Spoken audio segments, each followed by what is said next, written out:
দুই দেশের কূটনৈতিক টানাপোড়েনে কানাডা ও ভারতের দ্বিপাক্ষিক সম্পর্ক তলানিতে গিয়ে ঠেকেছে।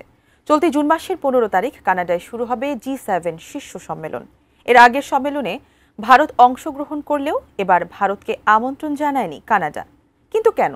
বিস্তারিত জানাচ্ছেন জান্নাতুন নাহার চৌধুরী। 2025-এর G7 সম্মেলন অনুষ্ঠিত হবে উত্তর আমেরিকার দেশ কানাডায়। কিন্তু এবার কানাডায় যাচ্ছেন না ভারতীয় প্রধানমন্ত্রী নরেন্দ্র মোদি। সাম্প্রতিককালে দেশটির সঙ্গে সম্পর্কের টানাপোড়েনের জেরে ভারত এই সিদ্ধান্ত নেয়।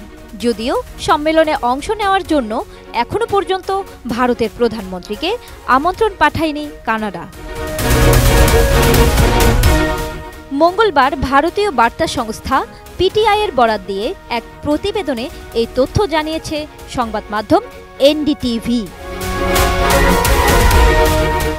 সংবাদ মাধ্যমটি জানায়, প্রধানমন্ত্রী নরেন্দ্র মোদি এবারের G7 সম্মেলনে অংশ নিচ্ছেন না। এর ফলে 2018 সালের পর এই প্রথম তিনি এই ধরনের আয়োজনে যোগ দেওয়া থেকে বিরত থাকছেন।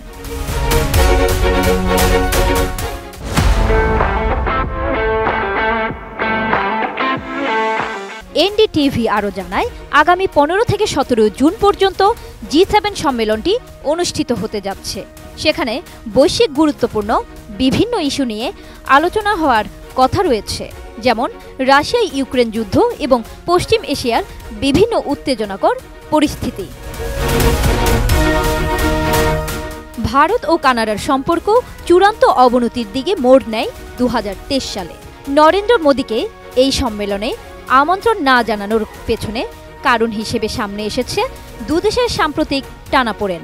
কেননা 2023 সালের সেপ্টেম্বরে কানাডার প্রাক্তন প্রধানমন্ত্রী জাস্টিন ট্রুডো ভারতের বিরুদ্ধে অভিযোগ তুলেছিলেন। তখন তিনি বলেছিলেন, খালিস্তানি বিচ্ছিন্নতাবাদী হরদীপ সিং নিজ্জর হত্যার সঙ্গে ভারতীয় সরকারি এজেন্টরা জড়িত। এরপর থেকেই উভয় দেশ একে অপরের কূটনীতিকদের বহিষ্কার করেছে, যা এই সম্পর্ককে আরও অবনতির দিকে নিয়ে যায়। তবে কানাডার নির্বাচনে কার্নির জয় দ্বিপাক্ষিক সম্পর্ককে উন্নতির আশা জাগিয়ে তুলেছে। 2023 সালে নরেন্দ্র মোদি হিরোশিমায় অনুষ্ঠিত G7 সম্মেলনে গিয়েছিলেন।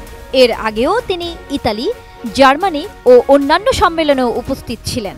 গত বছর ইতালির সভায় তিনি আউটরিচ সেশনে অংশ নেন। চলতি মাসের মাঝামাঝিতে কানাডার আলবার্টা প্রদেশে এই সম্মেলন অনুষ্ঠিত হবে। মূলত G7-এর বর্তমান সভাপতি কানাডা।